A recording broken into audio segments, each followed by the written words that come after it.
Boa noite a todos, bem-vindos.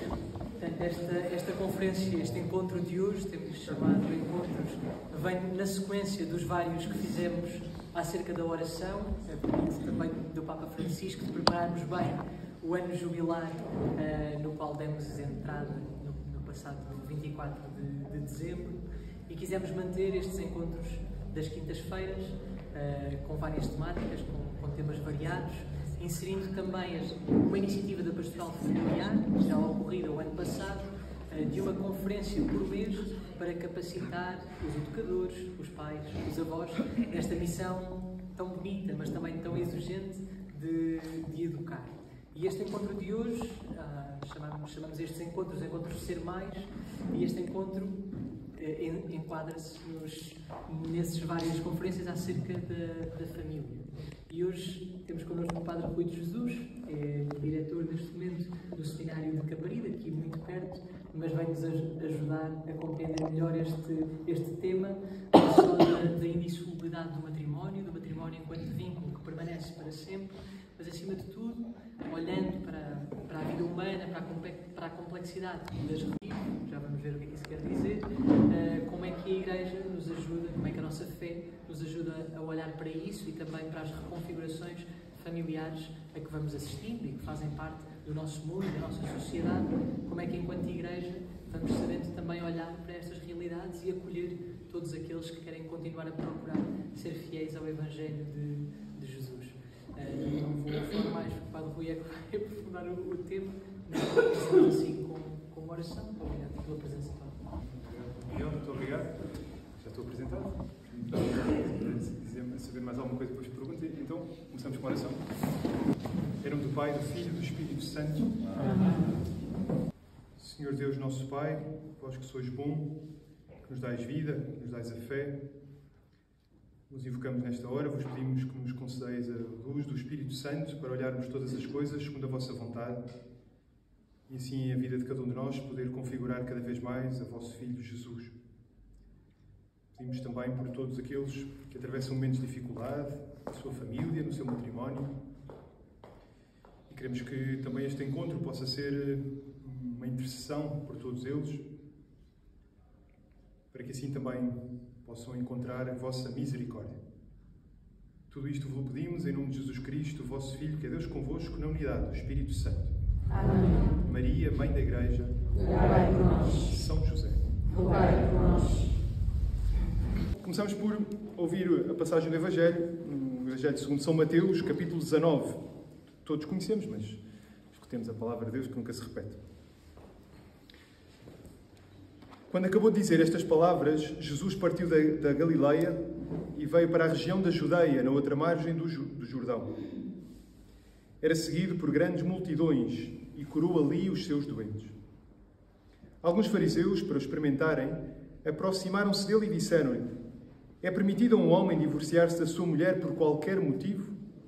Ele respondeu: não lestes que o Criador, desde o princípio, fê-los homem e mulher, e disse: por isso o homem deixará o pai e a mãe e se unirá à sua mulher, e serão os dois um só? Portanto, já não são dois, mas um só. Pois bem, o que Deus uniu, não separa o homem. Palavra da salvação. Primeira coisa, há pouco o Padre Miguel já fez referência ao título que se escolheu para hoje. Portanto, qualquer coisa como casamento para a vida. Eu penso que tinha ponto de interrogação, acho eu. Não sei, tinha. E depois, e se assim não for? E se assim não for? Ponto de interrogação. Já comento o próprio título, porque acho que só o título já dá para mangas, já lá vou. Mas antes, só gostaria de começar, depois de termos ouvido a palavra de Deus, por partilhar convosco a alegria que é para um padre poder acompanhar, quer casais, acompanhar o sacramento do matrimónio. Eu tenho 3 equipas de casais, e depois muitos outros casais que vou acompanhando.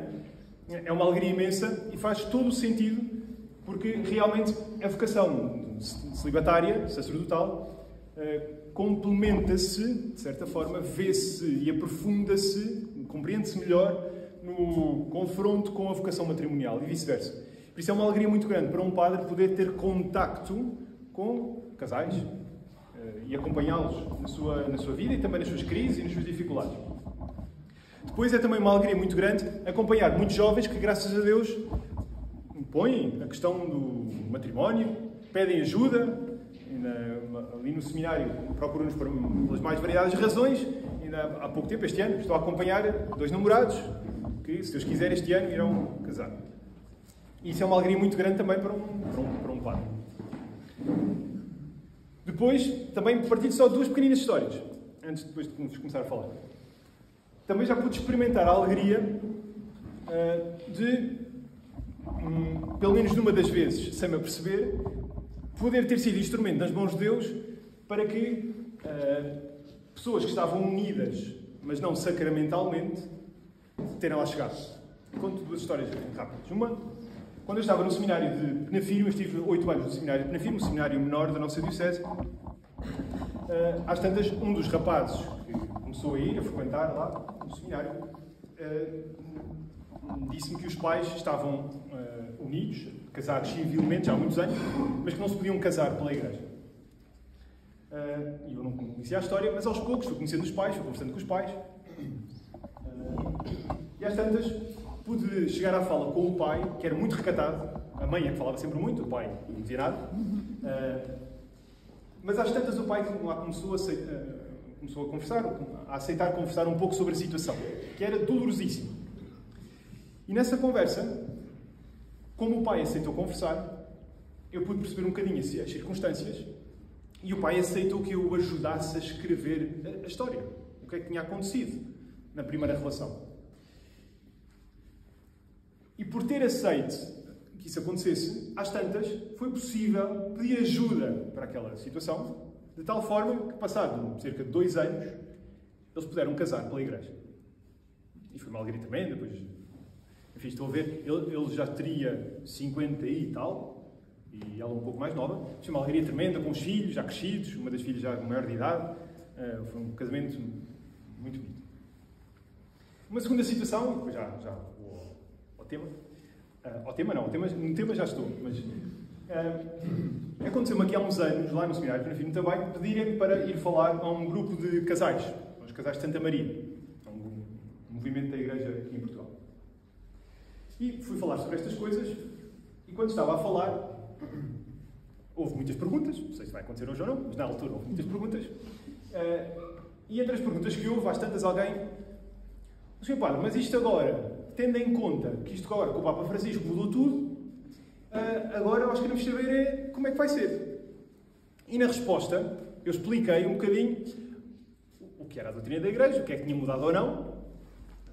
Não quero fazer spoiler, já tinha. Mas lá expliquei o que dizia a doutrina da Igreja. Isso provocou algumas reações, mas ficámos por ali. Depois, no fim, ainda falámos um bocadinho, e eu percebi que tinha havido um casal que tinha saído um bocadinho incomodado. Eu nunca mais os vi, não moravam ali perto. Passado um ano, houve um novo encontro desses casais lá. E qual foi a minha surpresa? Dessa vez eu não falava, portanto eu estava na audiência. Qual não foi a minha surpresa quando os vi subir ao palco? E foram dar o testemunho. E o que é que disseram? Olha, nós vimos aqui dar o testemunho porque há um ano atrás houve um padre, eles já não se lembravam de mim, houve um padre que veio aqui e que disse aqui umas coisas que na altura nos fizeram assim um bocadinho, incomodarmos. Porque eu estou casado com a minha mulher, civilmente, já não sei há quantos anos, há vários anos.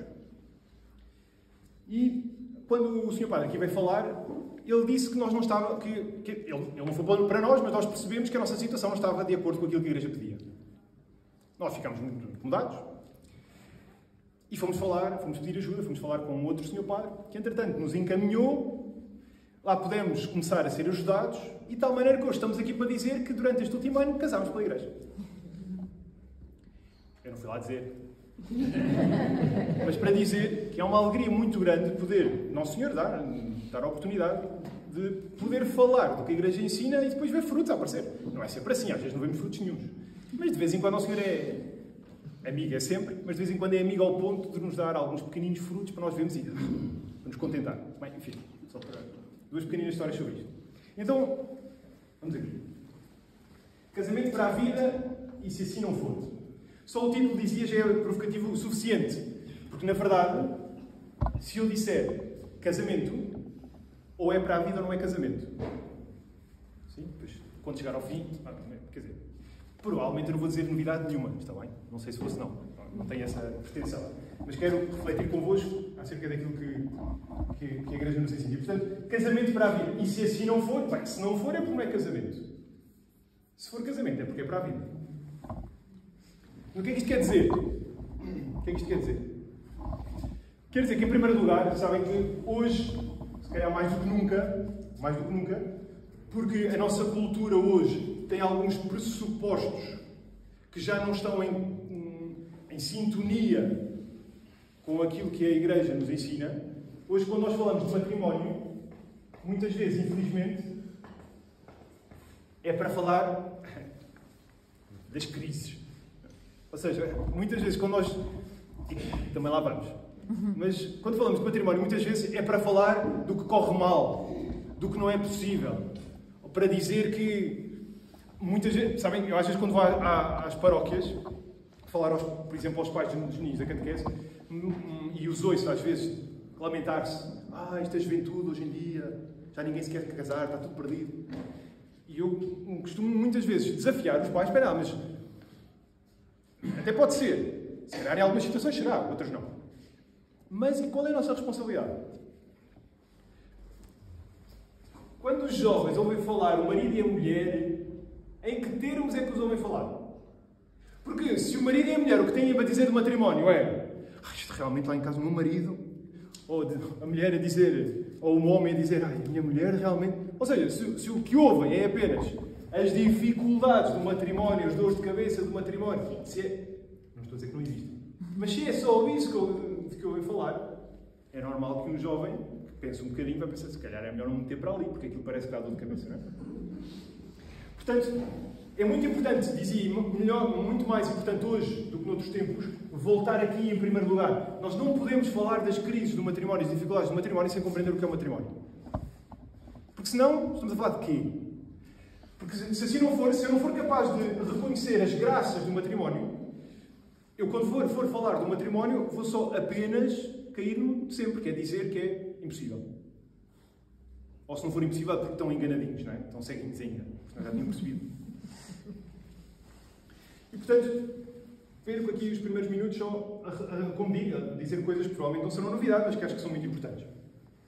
Primeiro, o matrimónio é algo, como acabámos de ouvir, e Jesus diz isso aos discípulos, é algo que é criado por Deus desde o princípio. Desde o princípio. Porque desde o princípio que Deus quis criar a humanidade assim, homem e mulher, um para o outro. É assim desde o princípio.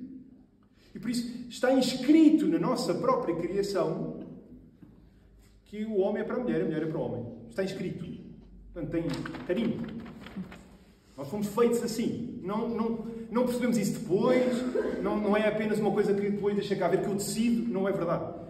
Todo o homem e toda a mulher tem inscrito na sua Constituição que é feito para o sexo oposto. Está inscrito. E essa é a base. Depois, ainda no princípio, também está inscrito que é exatamente essa união, através dessa união, que Deus quer continuar a dar vida. Também está inscrito. Não é? Depois já vamos à decisão de cada um, mas está inscrito na nossa própria natureza. O que vem acontecer é que aquilo que estava inscrito, que estava e está inscrito desde o início, desde a criação, desde que existem pessoas, Jesus depois veio acrescentar, veio reconhecer isso, veio relembrar isso. Jesus veio relembrar, porque os discípulos também já estavam um bocado baralhados, veio relembrar o que já estava escrito desde a criação e depois veio acrescentar ainda um outro aspecto, que é o aspecto que é a sua própria graça. Sim? Ou seja, Jesus vem da sua morte e ressurreição, pega em algo que já estava desde o início, mas assim como estava desde o início e era bom, também logo a seguir ao início, ou passado uns minutinhos a seguir ao início, também ficou marcado pelo pecado. Tem as duas coisas. E exatamente o que é que Jesus faz? Pega nisto e inscreve-o na sua morte e ressurreição. Quer dizer, faz rebentar todas as graças, ou seja, tudo aquilo que já era bom leva ao infinito, e tudo aquilo que era mau dá-nos um remédio. E, portanto, o sacramento do matrimónio, o encontro do homem e uma mulher, já existia antes, é tornado sacramento. Ou seja, é um sinal visível e eficaz, ou seja, que tem efeitos da graça de Deus, da presença de Jesus, da presença de Deus no meio do mundo. É um sinal visível, indiscutível. Olha-se e vê-se, está ali. E até se pode palpar. Pode estar um homem e a mulher, palpa-se. E por causa disto, por estar assim desde o princípio e depois por ter sido alargado infinitamente pelo mistério pascal de Jesus, o matrimónio tem características que não são acrescentadas por nós, não são inventadas pela Igreja, estão inscritas lá desde o princípio. Tem características. Ou seja, é indissolúvel. Ou seja, não dá para quebrar. Depois de acontecer, não se quebra. Nunca mais. Os homens não têm poder para isso. Porquê? Porque foi feito por Deus no princípio e ainda para mais foi selado, ainda de forma mais definitiva, se quiser, pelo mistério de Jesus. E, portanto, uma das características do matrimónio tornado sacramento é que ele é inquebrável. Porque foi unido por Deus. O que é unido por Deus não se quebra. Portanto, uma das características, insisto, não por combinação do homem e da mulher. Nós vamos combinar que não se quebra. Não é isso. É uma marca de Deus. Ou seja, quando acontece, quando Deus lá põe a sua palavra, fica selado. Não dá para tirar. Podem-se juntar os homens todos do mundo e todos fazerem muita força. Não vão conseguir quebrar. Sim? Não dá. Nem a Igreja tem poder para isso. Portanto, insisto, não é algo extrínseco, não é algo que nós depois acrescentamos, não é uma combinação dos homens. Nós podemos combinar que há casamentos que são e casamentos que não são. Não. Se é matrimónio, sacramento, não dá para curar. Se é uma junção dos tempinhos, bem, isso, ok. Não é disso que estamos aqui a falar, não é? Portanto, não é acrescentado. É um dom que Deus dá no ato do sacramento, no ato do matrimónio. Sem o qual, insisto, não há sacramento. Sim? Não há sacramento. Isto, é claro, que todos sabem que todos os sacramentos também têm, obviamente, têm uma sabedoria humana também, obviamente. Às vezes, hoje, quando eu vou falar aos jovens, uma das coisas que os tento ajudar a refletir, hoje é mais difícil, é verdade, quando às vezes nós pensamos que os jovens não querem o para sempre, querem. Nós temos é que saber falar e apresentar, mas querem. Até porque, reparem, em nenhuma relação humana, muito menos, numa relação de amor entre um homem e uma mulher, que se querem, qual é o homem que é capaz de dizer isto à sua namorada? Olha, eu gosto muito de ti, até me quero juntar contigo, mas é só até ver. Porque se eu arranjar uma melhor do que tu, troco. Pode ser? Ficamos assim? Acho que a namorada não ia achar graça, não é? Ou seja, qualquer ato de doação deseja a permanência. Porque senão não é amor. Ou seja, o próprio amor exige, por si mesmo, exige o para sempre. Se não for para sempre, não dá. Podemos chamar outra coisa. Mas amor, e então amor conjugal, exige o para sempre. E, portanto, sendo inquebrável, é irrevogável. Ou seja, não dá para pôr e tirar. Está selado, é para sempre. E, segunda coisa, muito importante, é para sempre e é possível. Hoje acho que devíamos arranjar um refrão qualquer para dizer o matrimónio é possível. É possível. Ou seja, é viável porque Deus o garante. Este é um dos problemas às vezes hoje das relações. É que eu já parto naquela de vamos ver até quando. Se eu parto assim por uma relação, a probabilidade, quer dizer, Nosso Senhor é capaz de refazer tudo, mas é difícil, convenhamos. Quer dizer, se eu parto por uma relação, se eu vou para casa numa de vamos lá ver se hoje isto. Ou seja, e reparem aqui mais uma vez, isto é muito parecido com o ser padre também. Porque a partir do momento em que eu fui ordenado padre, há um aspecto em que eu posso descansar. Há muitas crises, mas há um aspecto em que mas Deus disse que era para sempre, portanto, essa parte. O descansar no para sempre dá-me para ter outras dores de cabeça. Posso me preocupar com outras coisas, mas com o para sempre não preciso me preocupar. É claro, depois exige que eu trabalhe todos os dias para ser fiel, certo? E para aproveitar o que Deus me quer dar, certo? Portanto, não é descansar sobre a bananeira, é para sempre, portanto, deixa andar. Não é isso que eu estou a dizer, obviamente. Mas o que eu quero dizer é, saber que Deus selou e que é irrevogável, isto pode dar muitas voltas, pode dar muita cabeçada, mas é por aqui. Quer dizer, se eu andar no meio de uma floresta, andar meio perdido, se eu souber que é por ali, eu não sei quantos quilómetros vai levar. Não sei se vou encontrar serpentes, se vou tropeçar, se vou encontrar um gorila que me vai esmurrar, não faço ideia. Mas sei que é por ali. E isso descansa-me. Sim? E, portanto, o saber que é possível, porque Deus o selou. É possível. E é possível, já disse, porque no princípio, desde o princípio que Deus fez assim, e depois que ainda para mais, tornou-se sacramento. Ou seja, sinal visível, eficaz da vida de Deus no meio do mundo.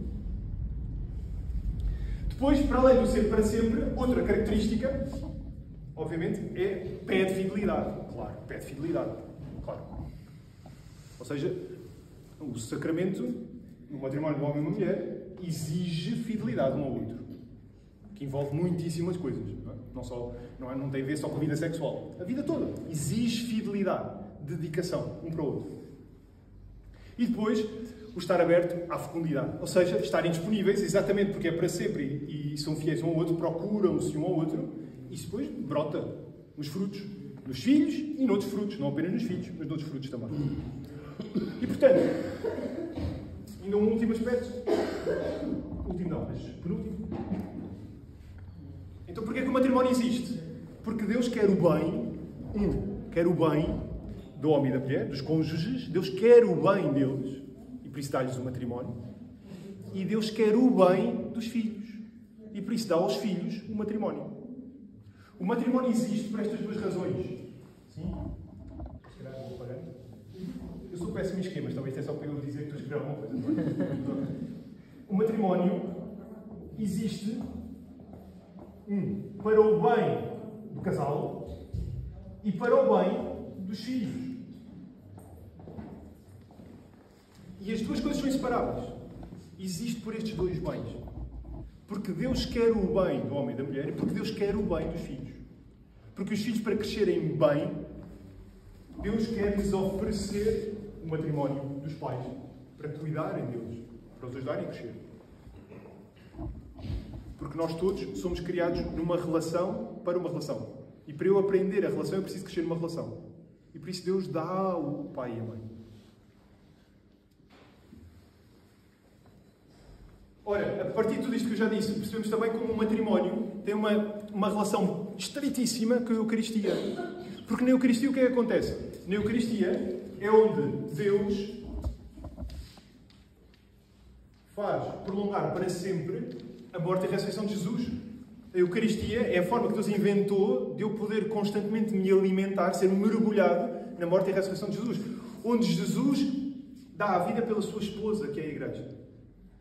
Ora, o matrimónio é exatamente sinal disto. O homem dá a vida pela esposa e a esposa pelo esposo, exatamente como Jesus dá a vida pela Igreja, por nós todos, e a Igreja acolhe essa vida. E, portanto, há uma ligação profundíssima entre o matrimónio e a Eucaristia. A linguagem conjugal ou matrimonial é das linguagens mais profundas para falar de Eucaristia. Isto quem desenvolveu isto muitíssimo bem, de uma forma... O Papa São João Paulo II, que falou disto de uma forma belíssima. E ajudou-nos a compreender a Eucaristia à luz do matrimónio e o matrimónio à luz da Eucaristia. A Eucaristia é, assim, então, a própria fonte do matrimónio. Porque a Eucaristia é esta atualização do sacrifício de Cristo como esposo. E é desta entrega que todos nós nos alimentamos também, aqueles que vivem o matrimónio. É claro, como eu dizia há pouco, que isto que agora acabo aqui de dizer tem algumas dificuldades. Sim. A primeira delas é a confusão de palavras que anda por aí. Sim? Nós hoje falamos de amor e há 100 significados diferentes para a palavra amor.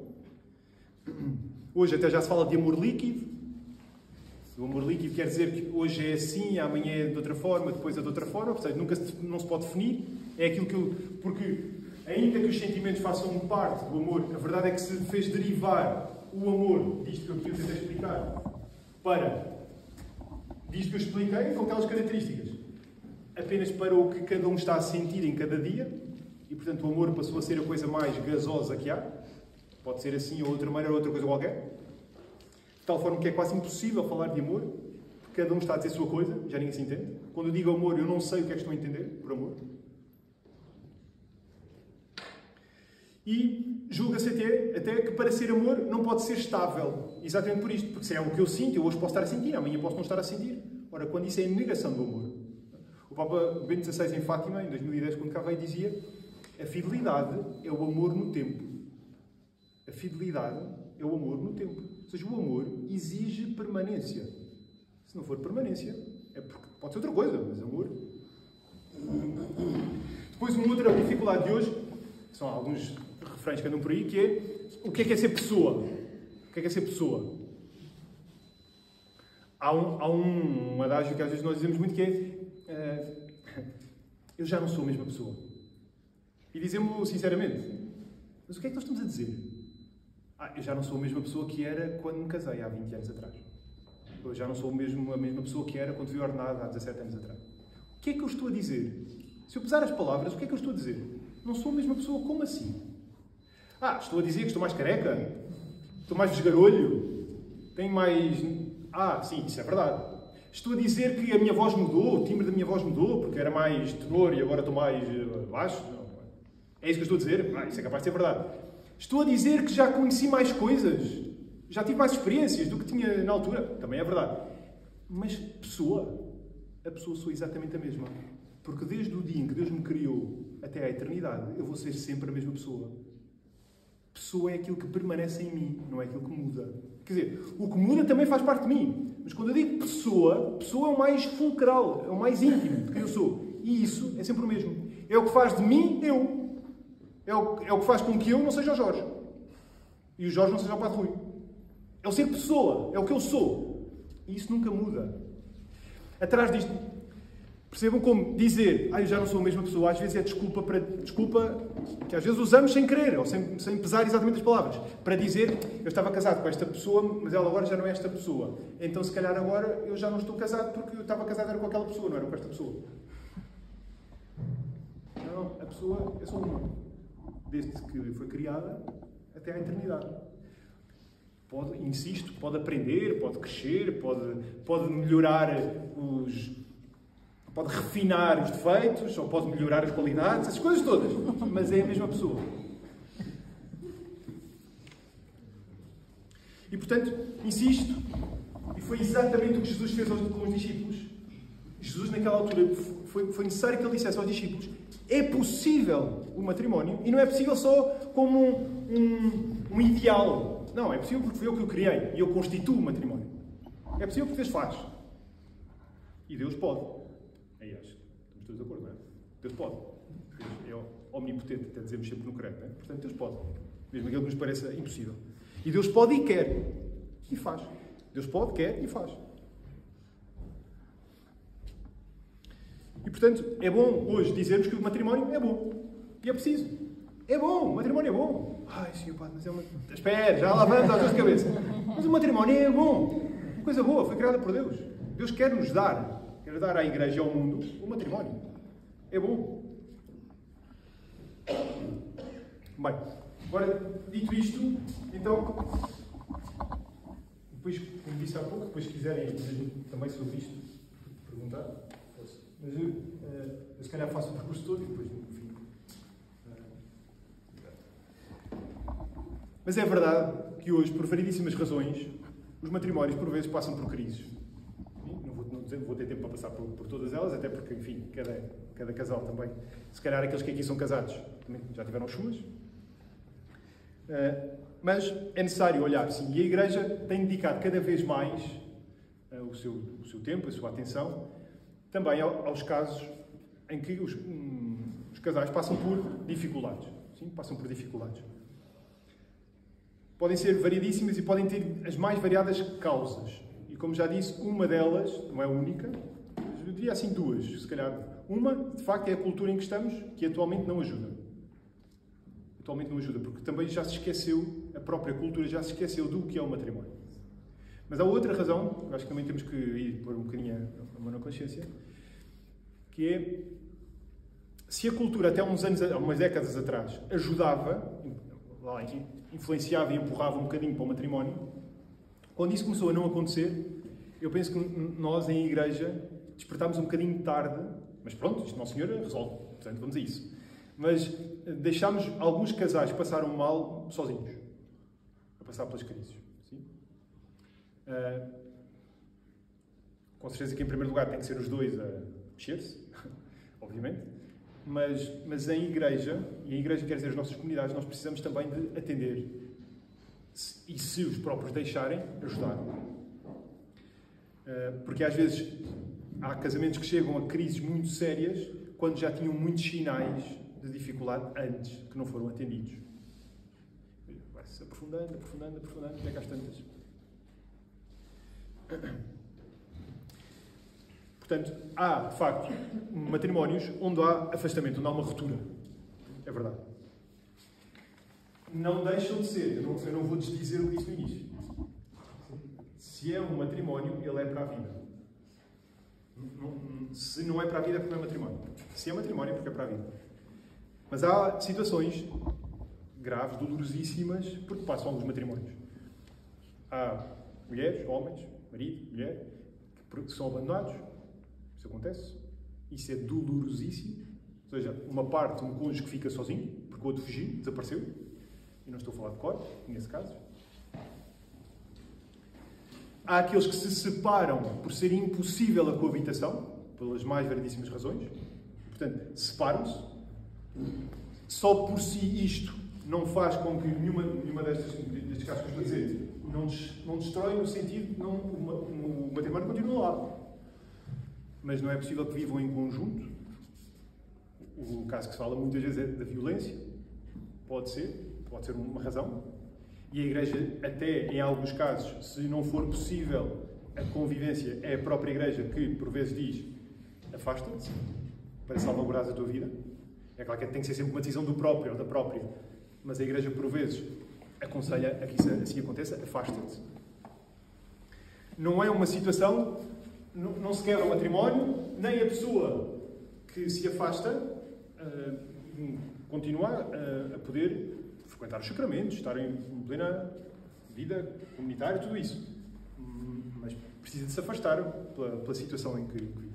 Depois há outra situação, que é aqueles que se separam e que se divorciam, portanto, civilmente, mas permanecem fiéis ao seu cônjuge. Não têm mais ninguém e continuam sempre unidas à pessoa com quem se casaram. Porque, insisto, o matrimónio não se quebra. Mas vivem realmente divorciados, civilmente, portanto, com todas as consequências que isso tem, mas sem mais ninguém. Está bem? Conheço algumas pessoas. E depois, finalmente, é um caso que se costuma falar mais. Há algumas pessoas que, depois desta separação, se voltam a casar civilmente. É uma situação duríssima, a maior parte das vezes, muito dura. E nós precisamos, em primeiro lugar, de olhar para o sofrimento que as pessoas, por vezes, atravessam. Então, agora, o que fazer aqui? Penso que, de certa forma, é isto que a segunda pergunta queria aludir, não é? O que fazer? O que fazer em casos em que o matrimónio acabou por conduzir a uma separação, civilmente a um divórcio, e a uma nova união civil. Civil que pode ser casamento, pode ser união de facto, pode ser uma nova união. Bem, aqui, como eu dizia há pouco, parece-me que, graças a Deus, a Igreja cada vez mais vai estando atenta a isto e vai dando resposta. Porque me parece que durante algum tempo, isto é sempre uma generalização, vale sempre por está bem? Mas nem sempre aconteceu um bom acompanhamento. Sim? E o que é preciso? O Papa, os últimos Papas, posso demorar um bocadinho mais, mas os últimos Papas demoraram-se já bastante sobre estas questões. E, portanto, deixo só 3 exemplos, os mais profundos. O Papa João Paulo II, que escreveu A Família Cristã, Familiares Consórcio, ainda na década de 80. O Papa Bento XVI, no Sacramento da Caridade, que é sobre a Eucaristia, tem uma parte sobre o matrimónio, profundíssima, como é habitual, e a Amoris Laetitia, do Papa Francisco. Sim? Os três últimos Papas demoraram-se a refletir sobre isto e a dar pistas de como acompanhar. E, portanto, o que eu digo aqui, de certa forma, são estas pistas que estes 3 papas apontaram. Quando isto acontece, é preciso que na comunidade haja quem esteja disponível para escutar, para escutar, para escutar, para escutar. Sim. Não sei se já vos aconteceu, como padre acontece muitas vezes. Que há alguém que pediu para falar, eu sento, e a pessoa fala, e chego ao fim, eu não disse nada, e a pessoa diz, muito obrigado, ajudou-me tanto, e eu não disse nada. E porquê? Porque realmente, como nós fomos feitos em relação e para a relação, a escuta é uma forma profundíssima de relação. Depois é preciso quem motive também. Ou seja, escute e depois motive. Ou seja, não há momento nenhum da vida de um cristão em que não haja passos a dar. Esteja em que situação estiver. Não há nenhuma situação em que não haja caminho a fazer, etapas a percorrer. E, portanto, também é preciso quem depois, escutando, conhecendo o que a Igreja ensina, possa ajudar a discernir quais são os passos a dar. Quais são os passos a dar? E pode ser o Sr. Padre, pode ser um casal, pode ser uma pessoa mais experimentada, ou com um caminho cristão um pouco mais adiantado, para assim dizer, percebem o que eu quero dizer, mais experimentada, e, portanto, que possa ajudar. Pessoas que ajudem a discernir os passos a dar. E que possa falar usando de verdade com misericórdia. Usando de verdade com misericórdia. As duas juntas é que é... Mas não há acompanhamento cristão sem estas duas coisas. Sim? Verdade e misericórdia. Ou seja, ajudar a reconhecer com verdade e com misericórdia o que é e o que não é. O que é verdade e o que não é. Qual é o próximo passo a dar e qual não é o próximo passo a dar. Que ajude a procurar reconciliação naquilo que for possível. Sabem que, às vezes, num matrimónio em que houve uma separação, cada um foi para o seu lado, e depois até se reinicia uma nova relação, às vezes, o que há aqui para trás de reconciliação a fazer é enorme. Continuará sempre a pesar. Porque aquilo do... Não, esquece. Posso-me esquecer de algumas coisas. Também é bom. Também é um bom dom. O dom do esquecimento para algumas coisas é bom. Mas se ficaram feridas, é preciso a coragem e o acompanhamento de alguém que o acompanhe para curar, para reconciliar, para pedir perdão pelo que houver a pedir perdão, para perdoar o que houver a perdoar. E isto é um caminho que às vezes leva anos. Mas é uma liberdade a que devemos almejar, que devemos querer para a nossa vida. Que ajuda a ver o que é possível viver, se é possível viver esta segunda relação, se é possível, esta segunda relação, em fidelidade à primeira relação. Vamos desenvolver isto um bocadinho. Ver se é possível ver esta segunda relação em fidelidade à primeira, que é a única, que é sacramento e matrimónio. E como já disse há pouco, não dissociar nunca a misericórdia da justiça ou da verdade. Sim? Nunca dissociar. Não há uma sem a outra. Porque sabem que misericórdia sem justiça é uma injustiça. Sim? Ou seja, quer dizer que não será verdade. Será apenas uma compaixão desculpabilizante. Tentar desculpar. Desculpar não leva a muito lado. A justiça sem misericórdia também pode cair num julgamento implacável. Apenas e não na apresentação de etapas. Acontecendo esta segunda relação, penso por aquilo que eu já expliquei há pouco, quando a Igreja nos diz que se há esta segunda relação em que vivem como casados, o que a Igreja diz, exatamente pelas características do matrimónio, se existe esta segunda relação, pela relação, por ser sacramento, pela relação que tem íntima com a Eucaristia, o que a Igreja nos ensina é que, se assim acontece, então é por isso que aqueles que vivem assim não se devem aproximar dos outros sacramentos. Ou seja, da absolvição e da comunhão eucarística. Mas, dito isto não é dizer tudo. Não é dizer que não há etapas. Claro que há. Sobre a Eucaristia. A comunhão é o mais precioso dos frutos da Eucaristia. Mas não é o único. Porque na Eucaristia, o que acontece na Eucaristia é que Jesus dá a vida, sacrifica-se, faz com que o seu mistério pascal, a sua morte na cruz, se prolongue até à eternidade. Todos os dias. Ora, todos nós, mesmo quando eu não me posso comungar por alguma razão, e isso seja quem está seja quem está assim, nesta situação, seja qualquer outra pessoa, que esteja numa situação que não possa comungar, quer dizer que não pode ir à Eucaristia? Não. Mas é verdade que, infelizmente, graças a Deus, espero que não, mas sabem que é uma das coisas que mais confusão há por aí. Pelo facto de alguém, ou eu, numa determinada circunstância, não poder comungar, não quer dizer que eu não possa viver a Eucaristia, alimentar-me da Eucaristia, quer pela escuta da palavra, quer por tentar unir na situação em que estou a minha própria vida, o sacrifício da minha própria vida, ao sacrifício de Jesus. Não o posso fazer perfeitamente, faço como posso. E é aí que Jesus me ama, e é aí que Jesus dá a vida por mim. Por isso, a participação na Eucaristia não se esgota, obviamente, a comunhão não é pouco, mas não se esgota na comunhão. E se é verdade que eu posso estar numa situação em que não posso comungar, porque a minha vida não está numa comunhão, e portanto não seria coerente eu não estar a viver em comunhão e estar a comungar, se há aqui uma incoerência, então eu não o faço. Se isso é verdade, também é verdade que a Eucaristia não se esgota na comunhão. O sacrifício de Cristo continua a acontecer por todos nós, eu diria até de uma forma especial por aqueles que estão mais feridos. E portanto, sabem, nos grupos de jovens, nos jovens, isto muitas vezes, esta confusão é a razão para às vezes os jovens se afastarem da Eucaristia, sabem? Porque chegam ali a uma idade, fazem um disparate qualquer e pensam, agora não vou confessar que tenho vergonha, e continuam à missa, mas não comungam. E depois não ganham coragem para se confessar, e não comungam. Depois pensam, mas se eu não comungo, começam a olhar, não é? Não, tu não vais comungar. Então, como se começam a sentir olhados e... Então, depois deixam de ir. E às tantas parece que a missa é só para os que estão arrumadinhos. Não, o Papa Francisco está sempre a dizer isso. Não, a Eucaristia é para todos, é para alguns. Cada um depois estando na situação em que está, como pode. E recebendo as graças que pode receber. Que podem ser algumas, podem ser outras. Isto para dizer, a Eucaristia continua a ser, mesmo para aqueles que estão numa outra união que não lhes permite receber a comunhão. Porque não lhes permite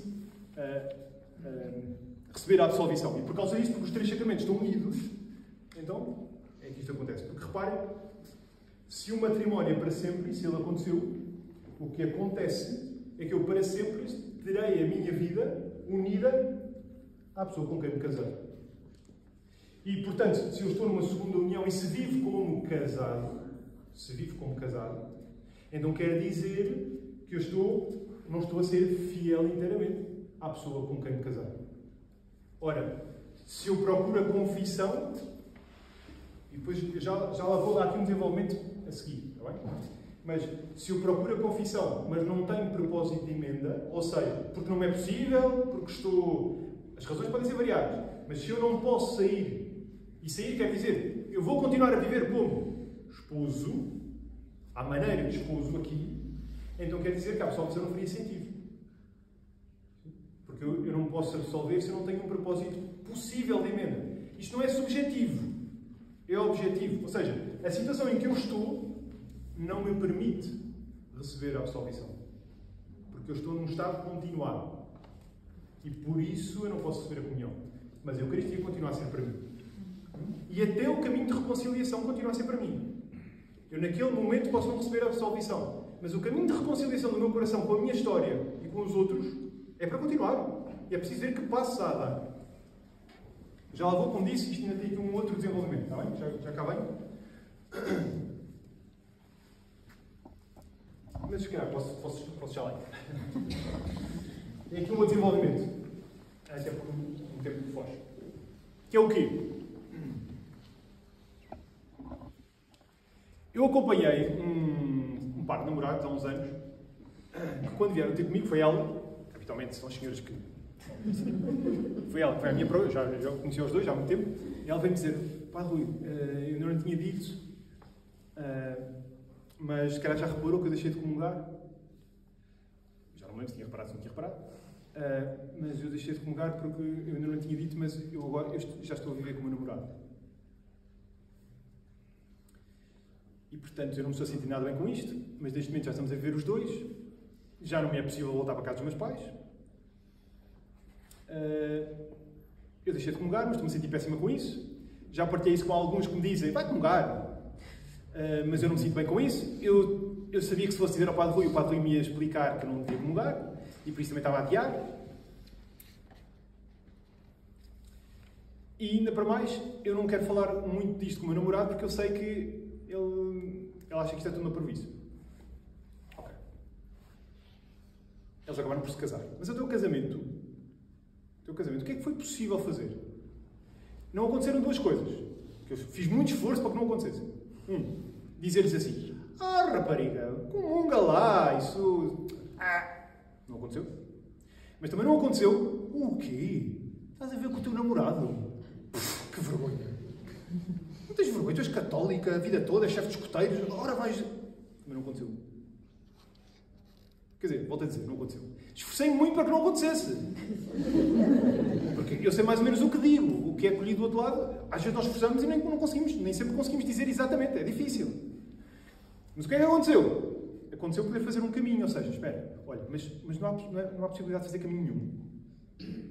Olha, será que não podemos conversar sobre isto? Será que não podemos falar algumas vezes para eu tentar explicar porque é que a Igreja ensina assim? Olha, e será que não dá para falar com ele? Se calhar agora não dá, mas a certa altura... Olha, e começando a compreender, como graças a Deus começou a acontecer, começando a compreender, estás disponível para agora começar a fazer um esforço para, apesar de viveres com o teu namorado, começarmos a tentar, que lá em casa vivam os dois por etapas? Ou seja, está bem, estão a ver os dois e agora não dá para de outra maneira. Pela situação não dá. Ok, mas não podem viver os dois como namorados e não já como casados? Isso se calhar é muito difícil. Está bem. Isto não é difícil, se não fosse difícil é porque não era de Nosso Senhor e não valia a pena, não é? Porque... Então, mas não dá. E começou a dar. Ou seja, começou a haver passos. E às tantas ele também veio falar comigo. E posso dizer, a primeira conversa foi péssima. Descobri depois. Porque eu achei que lhe tinha explicado tudo muito bem. Vinha saber depois, pouco antes do casamento, que ele me veio dizer: pá, Rui, porque as outras conversas, graças a Deus, correram muito bem. Mas a primeira, na primeira conversa eu saí de lá de rastos. E eu achava que tinha corrido muito bem. Não foi? É assim, é a vida. Acontece.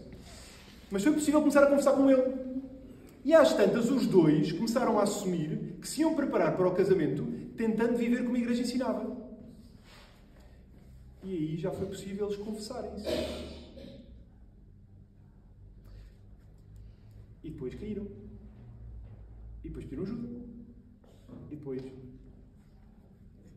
Até que, graças a Deus, chegaram ao dia do matrimónio e tinham-se confessado uns tempos antes e esforçaram-se muito por ser fiéis àquilo que a Igreja tinha pedido. E depois choraram lá berreio no dia do casamento, e eu também, mas até chegar aí, foi muito duro. Mas lá está, é muito duro conhecer as dores de alguém e sentar ao lado e vamos fazer caminho. E vamos conversar às vezes forem necessárias.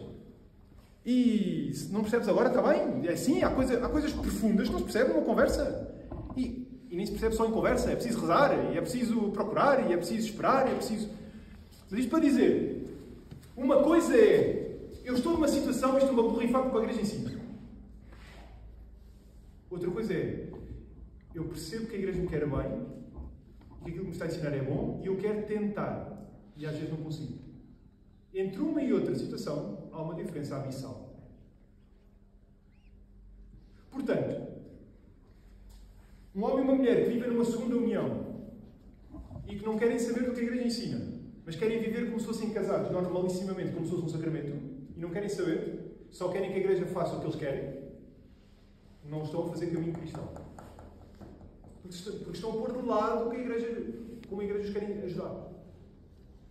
Então, aqui, se os dois, ou pelo menos um, aceita fazer esforço por tentar compreender e tentar viver esta situação o melhor possível, pode querer dizer, ou concretizar, pode querer dizer, até já têm filhos desta relação. Pode querer dizer que a sua obrigação enquanto pais é cuidar daqueles filhos. E, portanto, quer dizer que não é bom se separarem. Porque têm que cuidar daqueles filhos, que também são dos dois. Pode querer dizer isso.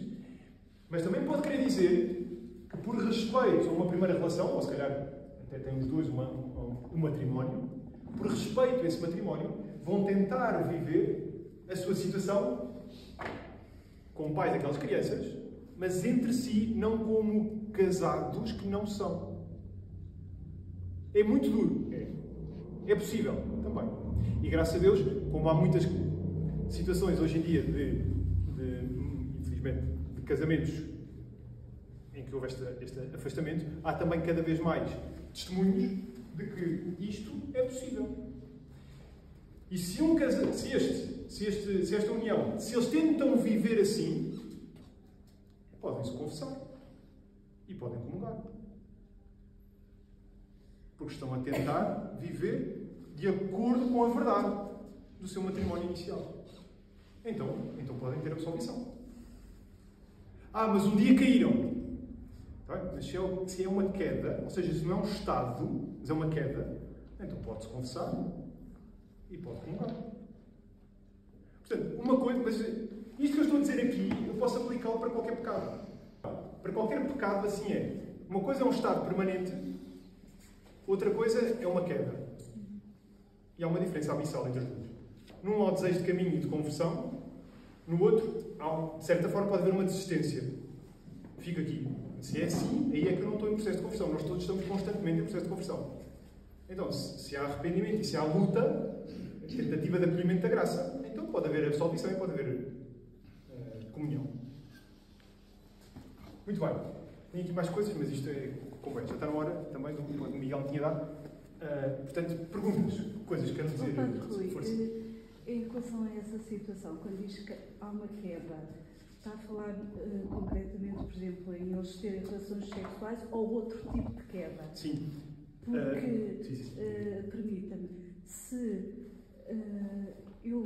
porque para mim o casamento é mais do que relações sexuais, ou eles vivendo como marido e mulher nessa segunda relação, podem, não é pelo facto, imagino que eles até acordam não ter relações sexuais, mas estão a viver um com o outro e se calhar acompanharem-se e tudo.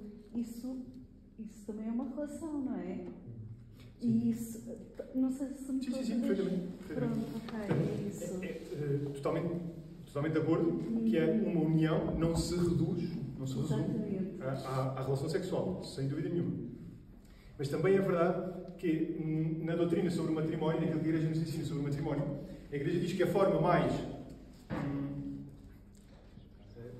expressiva e mais completa, porque também para a doutrina da Igreja a relação sexual não é só a relação sexual, ou seja, aquilo que acontece no encontro de homem e mulher é uma totalidade.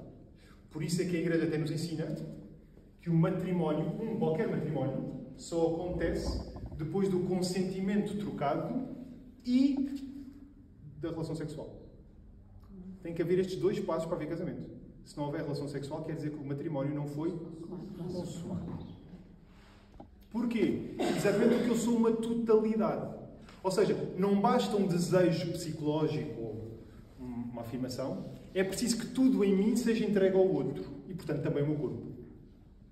Ora, exatamente por isso é que então a Igreja nos ensina, se aqui eles aceitarem os dois, é claro, o que me está a perguntar faz todo sentido, porque isto é muito difícil. E, portanto, ainda para mais nestes casos em que já há filhos dos dois... Se não há filhos, se eles até acordam, mas têm esse amor um pelo outro e tudo, como é que isso se compadece? Não havendo filhos... Sim. É preciso ver nesta união o que é possível viver enquanto pessoas que se querem bem e que se podem ajudar mutuamente, mas tentar afastar, tanto quanto possível, aquilo que pode fazer confundir isso com uma relação conjugal.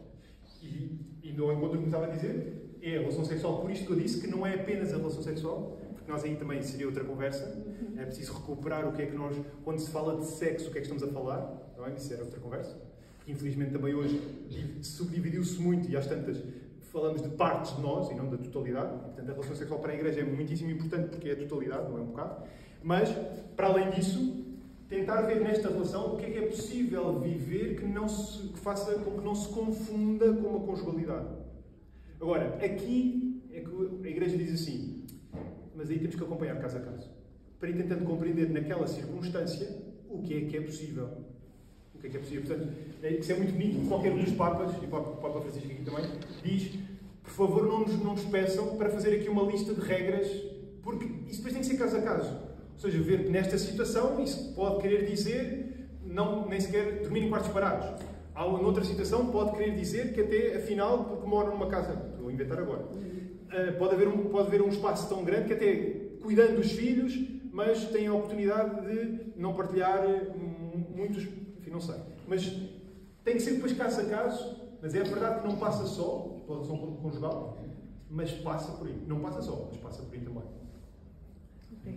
E é verdade, é o exemplo mais fácil de dar, não é? Fácil neste sentido, mais imediato, não é? Mais visível logo, não é? Isso é verdade, sem dúvida, claro que sim. Eu hoje estou muito faladora, mas vou... É porque eu partilhei com o Padre Miguel mesmo antes uma conversa que eu tive ao almoço com duas colegas. Então, que elas sabem que eu sou católica e estavam-me a perguntar, então, e se a mulher for vítima de violência doméstica, como é que é? O casamento é indissolúvel, como é que é? Então é obrigada, a Igreja, portanto, obriga, no fundo, a pessoa a continuar casada com aquela. Mas eu intuí a resposta e estava a confirmar depois que o Padre Miguel se teria respondido bem, mas o Padre Rui também já respondeu a essa questão, mas é bom clarificar às vezes estas coisas, tanto que aquelas duas colegas pronto, não tinham isso bem presente, não é? Sim, portanto, há várias camadas. Primeira coisa, não é a Igreja que obriga. Foi isso que eu tentei dizer no princípio, e é bom nós voltarmos aqui. É a própria natureza do matrimónio que tem isso inscrito. Ou seja, a partir do momento em que há um sacramento do matrimónio, está lá faz parte do sacramento ser indissolúvel. Faz parte. É constitutivo. Portanto, não é uma questão disciplinar. Portanto, que a Igreja não pode pôr e tirar. Se fosse uma questão disciplinar, a Igreja podia pôr e tirar. Está bem? Ou seja, vamos um exemplo disciplinar. A Igreja diz que é pecado não ir à missa ao domingo. Mas a Igreja pode, em circunstâncias excepcionais, por exemplo, como aconteceu na pandemia, dizer não vai ser pecado agora por mesmas circunstâncias, não é possível. Isto é uma questão disciplinar, ou seja, a Igreja pode pôr e tirar. Deus deu à Igreja o poder de decidir aqui. Há alguns aspectos em que Deus deu à Igreja o poder de o fazer. Há outros aspectos que, tendo sido constituídos por Deus, a Igreja não tem poder para mexer. A Igreja não tem poder para tornar o sacramento do matrimónio não indissolúvel. A Igreja não tem poder para isso. Porque faz parte do sacramento. Sim? Portanto, certo. Agora, no caso, mas há violência. E parece-me ser ultrapassada. Parece que é irremediável.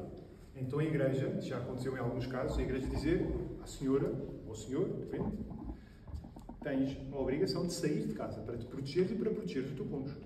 Tens a obrigação de sair de casa. Mas isso quer dizer que acabou o matrimónio? Não. Porque a leitura que ouvimos há pouco, quando Jesus diz que no matrimónio somos dois uma só carne, isso será para sempre, até à eternidade. Até morrer.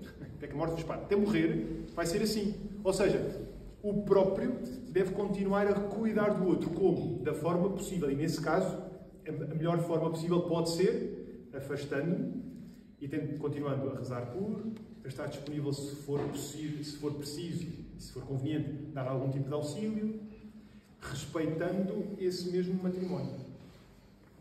Isto é duríssimo. É duríssimo. Claro que é. E por isso, como eu dizia há pouco também, a Igreja e as comunidades devem estar muito, tanto quanto seja possível, disponíveis para acompanhar. Porque, por exemplo, num caso destes, em que, vamos pôr a hipótese, uma senhora ficar assim, ter que se afastar porque o marido é violento, se calhar a comunidade vai ter que ajudar, por exemplo, não faço ideia do que é que o senhor vai fazer, mas para a enquadrar, para a proteger do marido, para lhe dar um enquadramento na própria comunidade e para a fazer, uma coisa que eu me esqueci há pouco e também é importante, e para, em todos os casos, sejam quais forem as situações, ajudar, a comunidade tem esta missão de ajudar a que mesmo duas pessoas que não possam recorrer ao sacramento da confissão e comungar, ver qual é o enquadramento da comunidade. Porque as graças de Deus esgotam-se aqui. Não. Já falei há pouco, participar na Eucaristia mesmo não possam comungar, e a escuta da palavra de Deus. Então, e a participação na constituição da própria comunidade? Será em todos os momentos, em todas as coisas? Não, mas isso nenhum de nós é. Não há nenhum de nós que possa participar em tudo. Não, mas aquilo que seja possível. Quer receber da comunidade, quer poder servir a comunidade. Mas depois cada comunidade tem que discernir com os próprios o que é possível, o que é que não é possível. Sim? Pode haver alguns serviços que não sejam adequados e outros que o sejam. Mas aqui é que me parece que nós podemos caminhar muito. Discernir qual é o enquadramento que cada comunidade pode, obviamente, não se substituir aos próprios. Os próprios têm que querer, têm que aceitar, obviamente, não é? Mas com os próprios, ajudar a receber. O Papa Bento XVI, posso já? O Papa Bento XVI diz, de uma forma muito bonita, diz assim: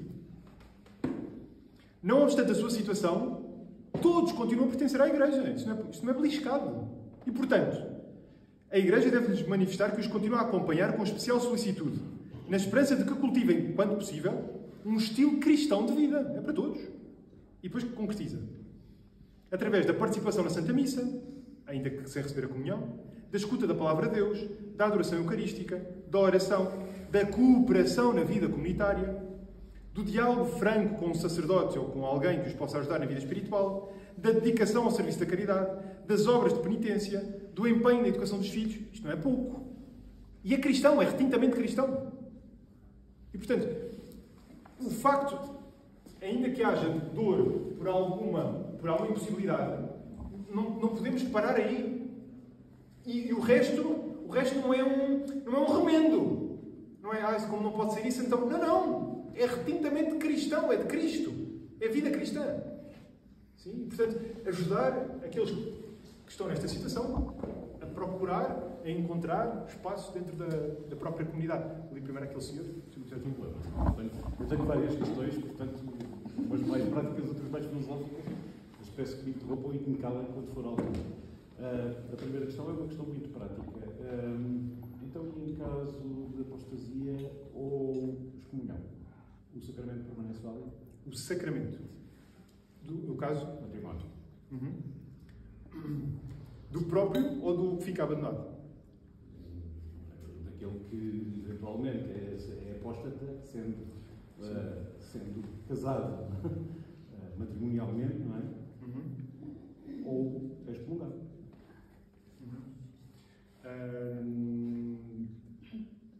Precisaria de ver para lhe responder com certeza. Também prefiro não arriscar a resposta.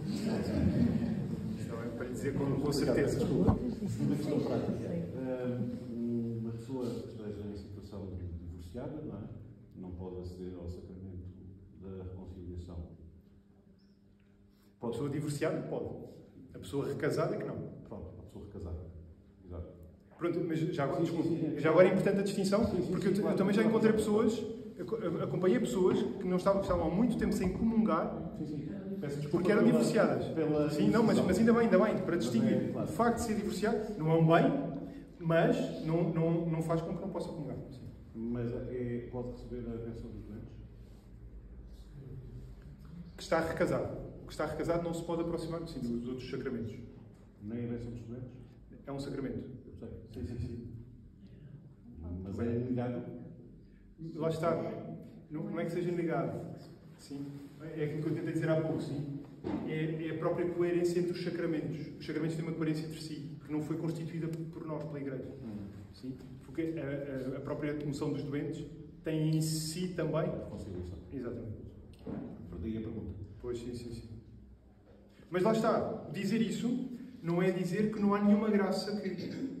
Ou seja, certo, por aí não, mas isso não quer dizer que não possa receber graças, não quer dizer que não possa ter participação na vida cristã e receber da vida cristã, porque Deus dá a sua vida, as suas graças, de muitas formas. E, portanto, reconhecendo isso, é preciso então a comunidade cristã procurar que outras formas é que pode encontrar para que Deus continue a chegar com as suas graças. Sim? Mas isso é uma pergunta interessante, porque há de facto, e a fé cristã tem essa característica, há uma articulação entre as verdades de fé, assim, que nos faz... é um conjunto, não dá para descascar, não dá para desmontar.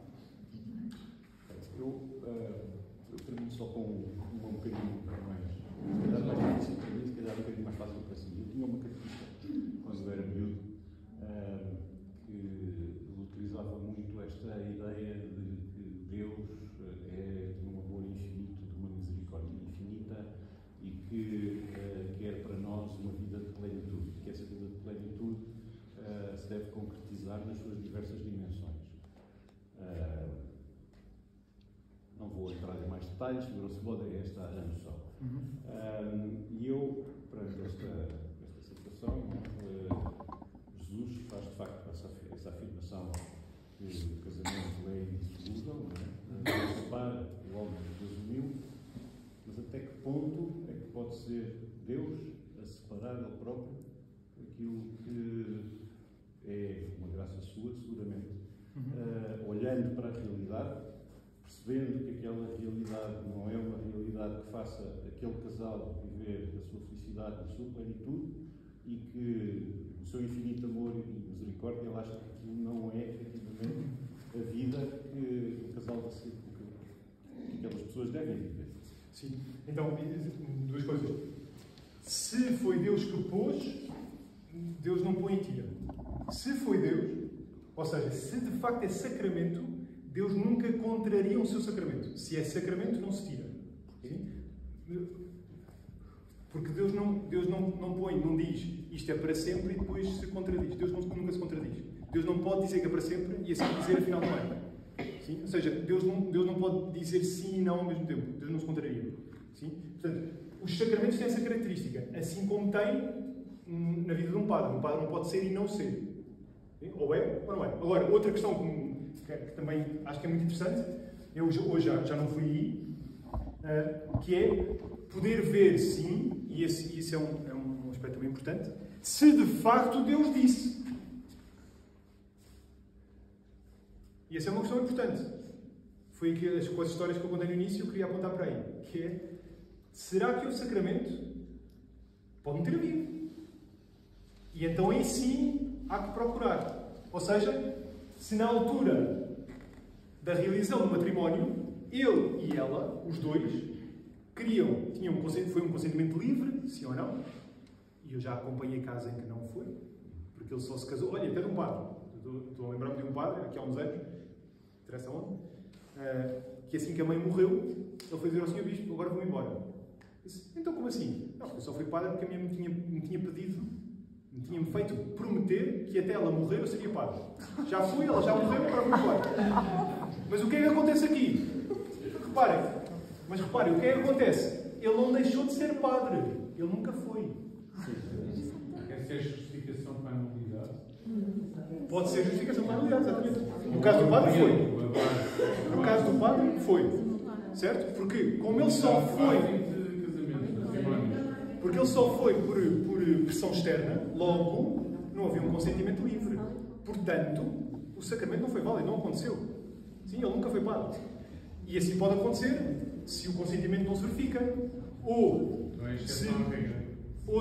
mas há mais, ou se na altura do casamento ou os dois não acreditavam na indissolubilidade, não queriam.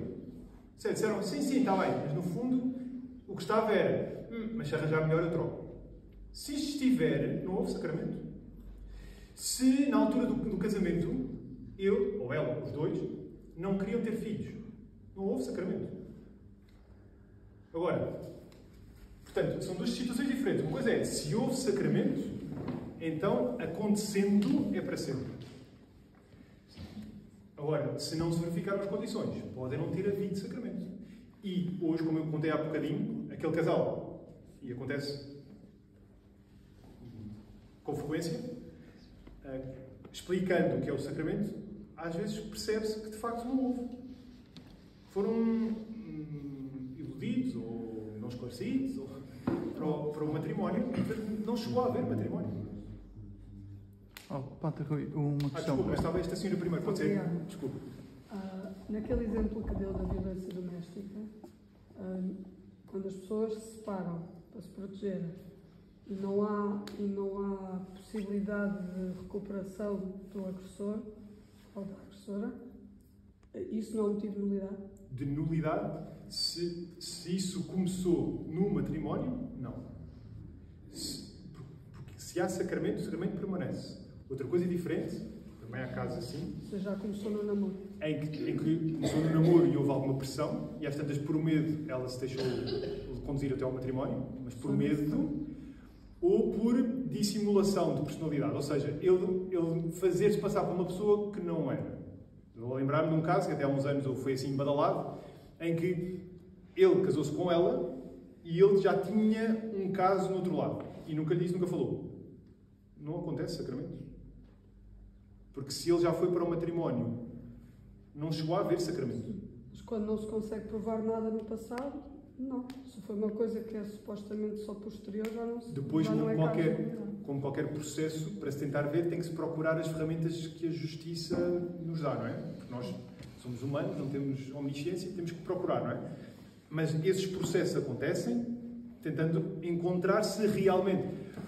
Quando há um processo, nós tentamos sempre tentar ver a presença de Deus ali, se de facto Deus carimbou ou não. E para isso é preciso fazer um processo. Mais uma vez, são coisas dolorosas, mas vamos ver, são coisas dolorosas que podem curar. Que podem curar. Por isso é que, lá está, mais uma vez, é preciso companhia. É preciso que ele ou ela ou os dois não fiquem sozinhos. É preciso companhia. Quem os acompanhe, muitas vezes quem vá, porque já as feridas que já lá estão precisam de muito cuidado. Mas sempre que a Igreja procura isto, procura para curar. Com os remédios que Deus dá. Não, a Igreja não inventa remédios, com os remédios que Deus dá. Desculpa. Sim, havendo Estava uma senhora lá atrás também, acho. Mas tem a ver com este tema. Havendo sacramento no matrimónio, nunca pode haver uma causa de nulidade? Pode haver. Pode haver. Causas de nulidade? Pode haver, vamos ver. Mesmo havendo sacramento no matrimónio. Quando nós estudamos estas coisas, fazemos aqui uma distinção entre o que é dizer que o sacramento é nulo de haver anulação. Um sacramento não pode ser anulado. Podemos é descobrir que ele não aconteceu, ou seja, declararmos a sua nulidade. Para isso, perceber que não para aconteceu. isso tem que se fazer o tal processo. Para isso temos que fazer um processo. E ver caso a caso o que é que se Sim, passou. tentar perceber se as condições para haver sacramento se verificaram ou não. Se não se verificaram, quer dizer que não houve sacramento e, portanto, a pessoa é livre para iniciar uma nova relação e ter um sacramento do matrimónio. Daí as pessoas que se casam a segunda vez pela Igreja. Sim, que pode acontecer. Não é a segunda, é a primeira, porque a primeira Exato. não aconteceu. É a segunda. Só será a segunda se o cônjuge tiver morrido. Certo. Sim? E aí esse vínculo terminou, então pode iniciar-se de novo. Sim, verdade. Só uma dúvida, tem que terminar o matrimónio, ou terminar o sacramento, gostava só de pedir uma explicação sobre o facto do matrimónio não ter caráter. Sim. Porque, sim, o Bernardo perguntou o porquê de nós dizemos que o sacramento do matrimónio não imprime caráter. Não imprime caráter. O que é que isso quer dizer? Quer dizer que, exatamente até por este exemplo que eu dei, ou seja, se é possível que ao morrer o cônjuge eu me possa unir a outro, quer dizer que não houve uma mudança no meu ser. O que houve foi uma entrega a outra pessoa. Sim? Enquanto, por exemplo, no caso de um padre, ou no caso do batismo ou do crisma, o caráter significa que houve uma mudança no ser da pessoa, individualmente. Sim? Enquanto no caso do matrimónio, o que há é uma entrega a outra pessoa. Que, no caso dessa pessoa morrer, eu fico liberto desse vínculo sacramental porque é um sinal. Mas não é algo que muda o meu ser, de tal maneira que eu posso unir a outra pessoa. Portanto, há aqui uma permanência enquanto permanece o vínculo. Não é uma permanência enquanto pessoa. Sim, está ligado ao vínculo e não a mim sozinho, individualmente. E aí acontece no caso do batismo, no caso do crisma, no caso da ordenação. Porque é pessoal, individual.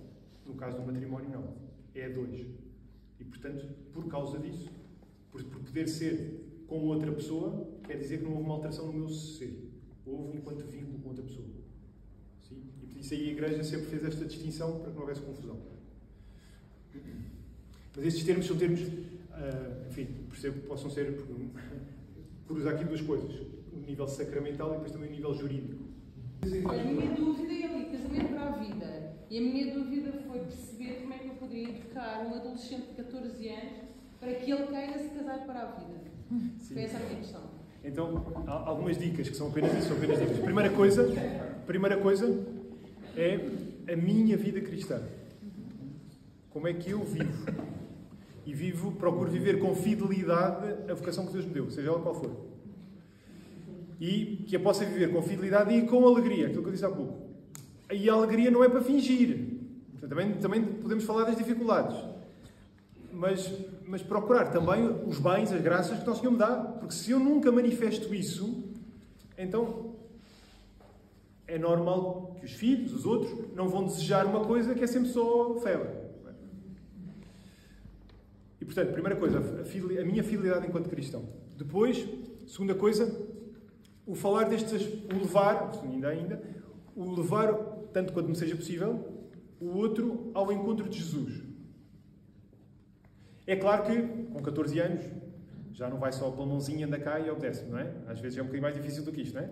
Mas, tanto quanto seja possível, falar-lhe de Jesus e mostrar-lhe, sabem aquela andota da avó que foi à missa com o netinho, e o netinho ainda não podia comungar.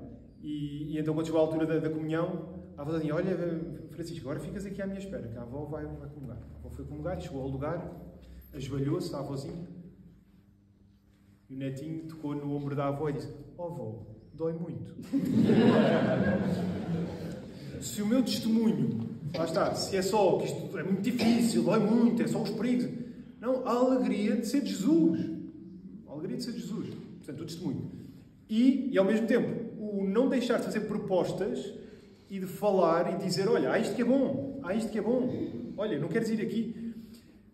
E aí depois tem que ser a mãe a saber qual é a dose. Entre não desistir e também não afogar, não é? Mas isso cada mãe depois é que tem que ver o fim, não é? Mas não deixar de dizer. Não é verdade que os filhos não escutem. Não é verdade. Os filhos escutam. E muitas vezes rejeitam, não quer dizer, mas estão a escutar. E portanto, o não deixar de propor, o não deixar de...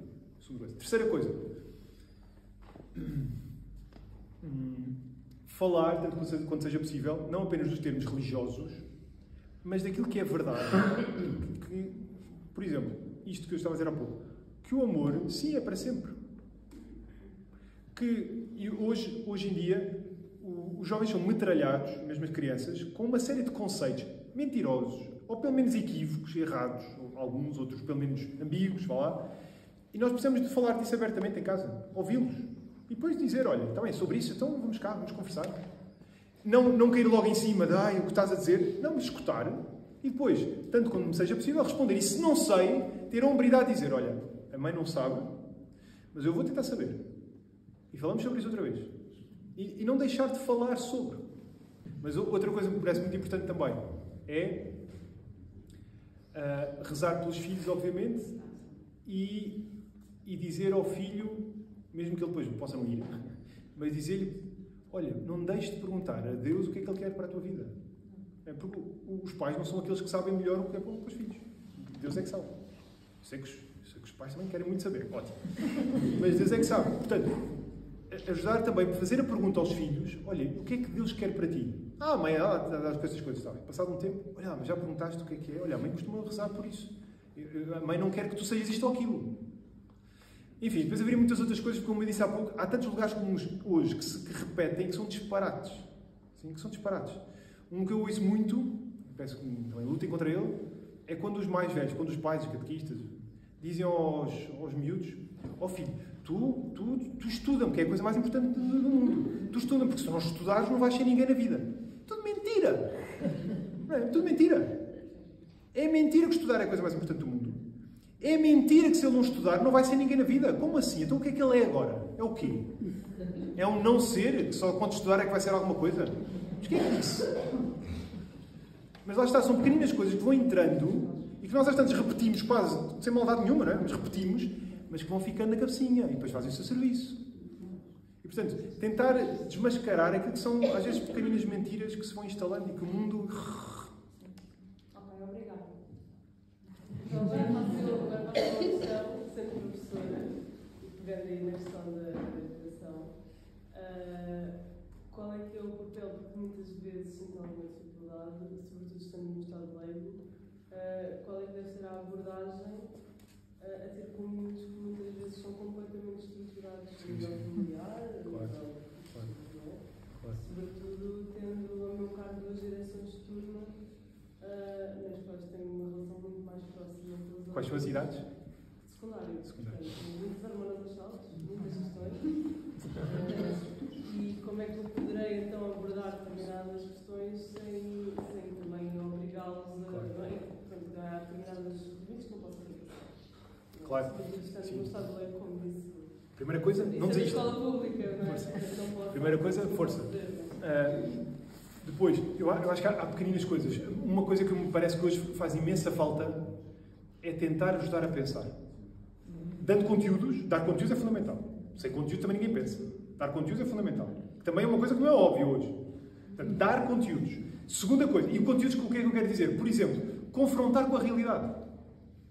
Que é dificílimo. Confrontar com a realidade. Estás a dizer, está bem, mas vamos começar por aquilo que eu estou a ver. Começar pela realidade. O que eu vejo é isto. Porque hoje está um bocadinho na moda começar logo a divagar sem partir do real, do que está dentro dos meus olhos.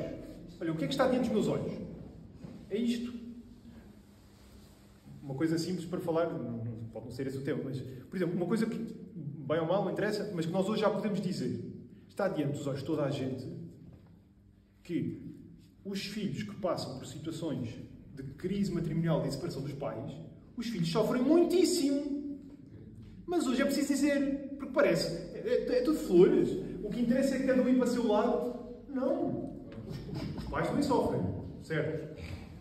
Mas é notório, é facilmente visível que as separações, os processos de separação, quer para aqueles que se separam, quer para os filhos, são coisas dolorosíssimas.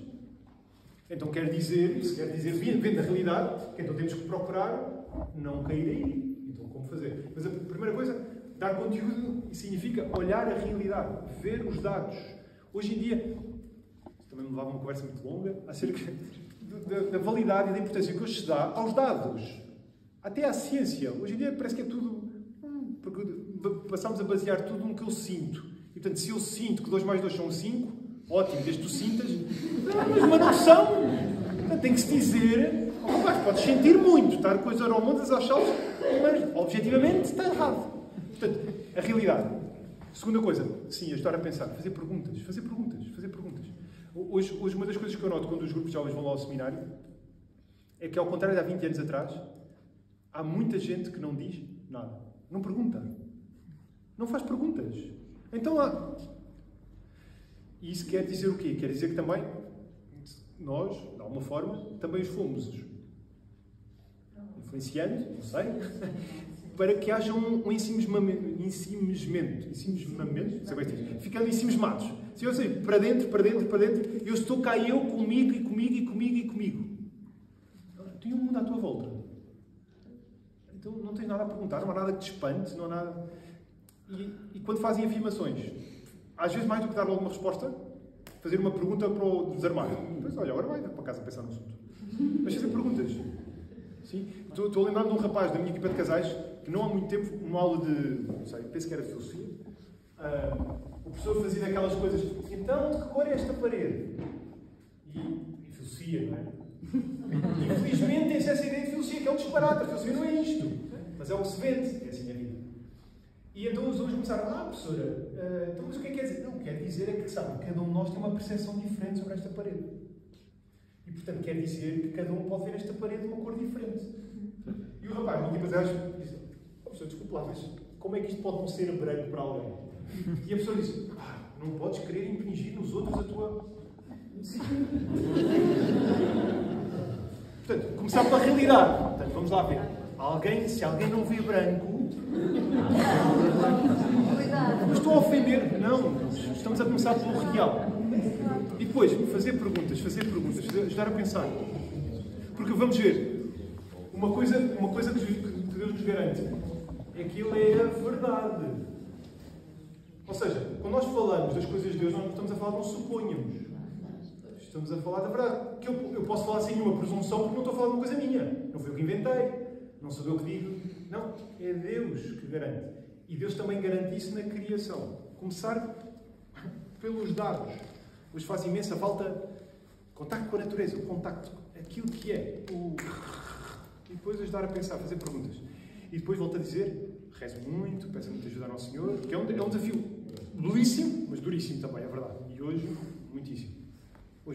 Por exemplo, agora vou pedir aos pais, podem ajudar muito os professores, ajudando e vice-versa, ajudando a reconhecer que, por exemplo, uma coisa tão básica quanto isto, mas que hoje tem que ser dita, Não há crescimento nem aprendizagem sem autoridade. Não existe em parte nenhuma do mundo. Não existe. É só isto? Não. Mas sem isto, não há. Não é só isto. Mas sem autoridade, não há. Aliás, um dos grandes problemas que acontece em famílias e com crianças é que quando os três não reconhecem a autoridade da casa. Claro. Pronto. Isto agora era outro capítulo gigantesco. Sim, gigantesco. Aqui há dias, podem procurar, eu não sei o nome dela, portanto, mas aqui há dias ouvi um podcast de uma educadora, penso que britânica, se não me engano, em que ela dizia uma coisa muito engraçada. Ela começou a abrir escolas para pequeninos, em que as regras que tem é, os pais quando chegam lá, ela diz aos pais como é que ela gera a escola. E diz aos pais, atenção, os vossos filhos, que têm 4, 5 anos, aqui ninguém lhes pergunta o que é que eles querem. Diz, como assim? Não, aqui, eles chegam aqui e eu digo assim, agora vais comer isto. E eles comem. Mais tarde eles vão ter tempo para decidir. Com 5 anos, não. Eu digo comem e vocês comem. Eu não vou perguntar, queres bife ou queres... Não, é para comer. E ela diz que começou a abrir escolas porque começou a perceber-se de que nas escolas, e em algumas famílias, isto estava a acontecer por todo lado. A perguntar-se a meninos de 4, 5 anos, então o que é que quer? Não é para dizer o que é que quer, é para comer. Come. É Cerelac, é para comer Cerelac. E depois vai haver, se ele for educado assim, ou seja, a reconhecer que há alguém que sabe o que é melhor para si e ele tem que obedecer, se ele for habituado a obedecer, ele vai saber mandar quando for a sua altura. Se ele não aprender a obedecer, como é que ele vai saber mandar? Vai se tornar um ditador? Ou então, não quer saber. Bem, mas isso, desculpa, isto era educação. Muito bem, se calhar temos de terminar. Eu queria só agradecer. Eu acho que, como estava há bocado a dizer, a vida das famílias hoje em dia é as suas dificuldades. O ambiente à volta é bastante complicado. E as famílias hoje em dia têm dificuldades que, se calhar, pelo menos em alguns aspectos, até uns anos atrás não teriam, e hoje têm mais. E o Sr. Pato esteve a falar, e eu também muito bem, e eu queria agradecer o seu trabalho, o seu esforço, e dizer também, as famílias têm as suas dificuldades, e estamos deste lado. Eu acho que hoje em dia também é muito difícil ser um bom padre e ser padre. E por isso, acho que temos todos que rezar uns pelos outros. Nós, as famílias, pelos sacerdotes, os sacerdotes por nós. Muito obrigado. Porque é muito difícil. Estávamos a falar do ambiente à volta. Eu acho que é muito, imagino que deve ser muito duro e muito difícil ser sacerdote. Um sacerdote fiel à doutrina da Igreja, fiel à Igreja Católica e esclarecido e, digamos, com inteligência, com a maneira de expor correta. Muito obrigado pelo seu trabalho. Obrigado também. E aproveito o que disse.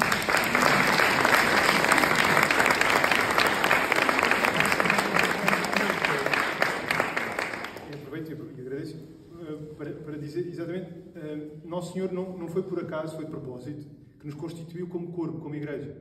Portanto, precisamos de nos ajudar para poder anunciar ao mundo a beleza que é conhecer Jesus. Não por estar contra, mas a beleza, porque é a verdade, não é? E, portanto, precisamos tanto de nos ajudar, seja qual for a situação em que cada um esteja, em igreja, ajudarmos uns aos outros na verdade, com Jesus, para podermos manifestar isso aos outros e testemunhar isso aos outros, porque pode ser difícil, mas é uma beleza.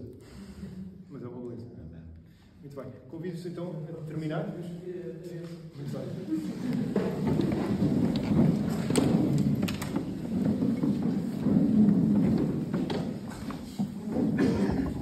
Estamos na paróquia Nossa Senhora de Fátima, por isso convido-vos, antes de mais, a pedir a Nossa Senhora que interceda por nós e que nos ilumine. Ave Maria, cheia de graça, o Senhor é convosco. Bendita sois vós entre as mulheres, e bendito é o fruto do vosso ventre, Jesus. Santa Maria, Mãe de Deus, rogai por nós, pecadores, agora e na hora da nossa morte. Amém. O Senhor esteja convosco. Ele está no meio de nós. Abençoe-vos Deus Todo-Poderoso, Pai, Filho e Espírito Santo. Amém. Obrigado, boa noite. E a paz do Senhor nos acompanhe. Graças a Deus.